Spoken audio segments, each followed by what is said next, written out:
অঙ্গ বিভাগ অনুসারে ব্যাখ্যাটা দিয়েছিলাম।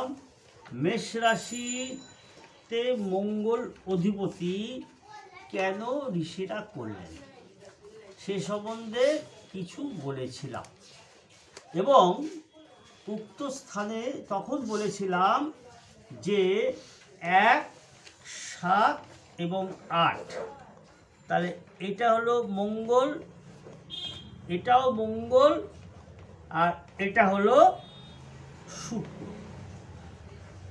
তাহলে 1, 7, 8-এর মিলনে নারীর গর্ভে সন্তান প্রবেশ করবে, এই পর্যন্ত ব্যাখ্যাটা দিয়েছে। এবারে একটি নারীর গর্ভে যখন সন্তান প্রসব করল, তারপরে সেই সন্তানটা 10 মাস 10 দিন এই মেষের ঘরে অবস্থান করল। তখন এই মেষ রাশির অধিপতি মঙ্গল এই 10 মাস 10 দিন মাতৃ গর্ভস্থ ভ্রূণকে রক্ষা করছে। অগ্নি রাশি গ্রহ, চরকারক গ্রহ, অর্থাৎ এই মঙ্গল হচ্ছে, মঙ্গলকে যোদ্ধাকারক গ্রহ বলা হচ্ছে। অর্থাৎ গর্ভস্থ ভ্রূণকে রক্ষা করার দায়িত্ব এই মঙ্গল, মেষের মঙ্গল, এবং সে সর্বদা সজাগ প্রহরীর মতো পাহারা দিয়ে গর্ভস্থ বাচ্চাটিকে রক্ষা করছে।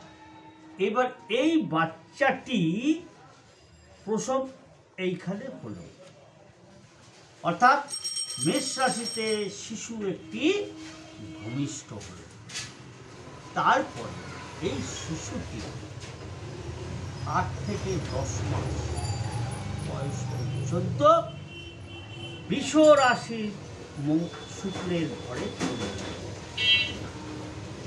এই শুক্রের ঘরে যখন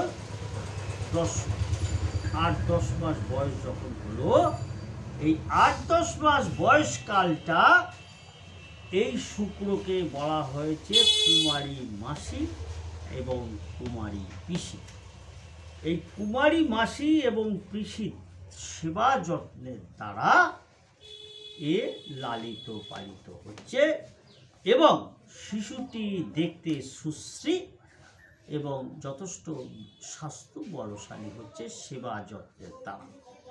এবং এই ঘরেতে পঞ্চ ইন্দ্রিয়র ব্যাখ্যা করা হয়, চক্ষু, কর্ণ, জিহ্বা, ত্বক ও নাসিকা, এবং এইখানে খাদ্য বিচার করা হয়। তখন এই শুক্র খাদ্যকারক গ্রহ, এই অধিপতি, অর্থাৎ ভালো মন্দ মাসি পিসি খাওয়াচ্ছে, কিন্তু এখানে সমস্ত রকম খাদ্য সে গ্রহণ করতে পারছে না, সেখানে একটা লিমিটেশন আছে। তাহলে সেবা যত্নের দ্বারা এই ঘরে শুক্রের 8-10 মাস বয়স হল। 8-10 মাস থেকে 1 বছর, 2 বছর, 2.5 বছর, 2 বছর পর এই শিশু একটি বড় হয়ে সে বুধের ঘরে চলে এলো। অর্থাৎ এই বুধ হচ্ছে ন্যাচারাল জোডিয়াকের 3rd হাউস, অর্থাৎ হামাগুড়ি দিচ্ছে এবং যা দেখছে তাই বলছে, তাই শুনছে এবং তাই বলছে। হাতের সামনে যা পাচ্ছে সে ধরে মুখে দিচ্ছে, অর্থাৎ ভালো মন্দ তার বোঝার ক্ষমতা নেই। যা দেখছে, যা শুনছে তাই সে বলছে। অর্থাৎ এই যে বুধ রাশিচক্রে মিথুন রাশি বুধকে বলা হয়েছে ইম্যাচিওর বুধ। এখানে তার সবেমাত্র হাঁটার গতি, এবং সেই গতি যথেষ্ট দুর্বল।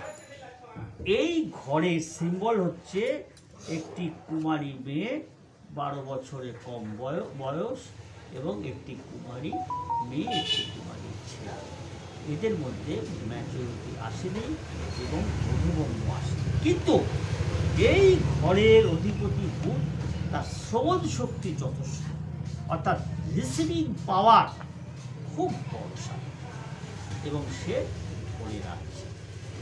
এই ধরে রাখার পর এই শিশু যখন 4-5 বছর বয়স হলো, তখন সে রাশিচক্রের চতুর্থ অধিপতি, কর্কট ঘরের অধিপতি চন্দ্র, চন্দ্রের ঘরে শিশু তখন চন্দ্রের ঘরে চলে গেল। একটু বড় হলো, চন্দ্র মাতৃকারক গ্রহ, মায়ের সেবা যত্নে শিশু লালিত পালিত হচ্ছে এবং মায়ের হাত ধরে এই শিশু তখন প্রাইমারি বিদ্যালয়ে প্রবেশ করে। মায়ের মা এই চন্দ্রকে বলা হয়েছে নিউট্রিশন কারক গ্রহ, চন্দ্রকে বলা হয়েছে দুগ্ধ কারক গ্রহ, চন্দ্রকে বলা হয়েছে মিষ্ট কারক গ্রহ। তাহলে মা শিশুটাকে সুস্বাস্থ্যে পরিণত করার জন্যে যথেষ্ট সেবা যত্ন, খাদ্য খুব দিতে আরম্ভ করলো এবং বিদ্যালয় মায়ের হাত ধরে সে বিদ্যালয়, অর্থাৎ এই ঘরের অধিপতি, অর্থাৎ বুধের ঘরে রিসিভিং পাওয়ার যথেষ্ট। যে রিসিভিং পাওয়ার সে জন্মগত তাকে পেল, এই চন্দ্র কি করছে, চন্দ্র সেগুলোকে স্টোর করছে, অর্থাৎ তার স্টোরেজ স্মৃতিপটে জমা। এই জন্যে ন্যাচারাল জোডিয়াকে 4th হাউসের স্টোর রুম, অর্থাৎ অহিত বিদ্যা এখানে স্টোর করে রাখছে। জয়গুরু, আজকে এই পর্যন্ত, পরের এপিসোডে দেখা।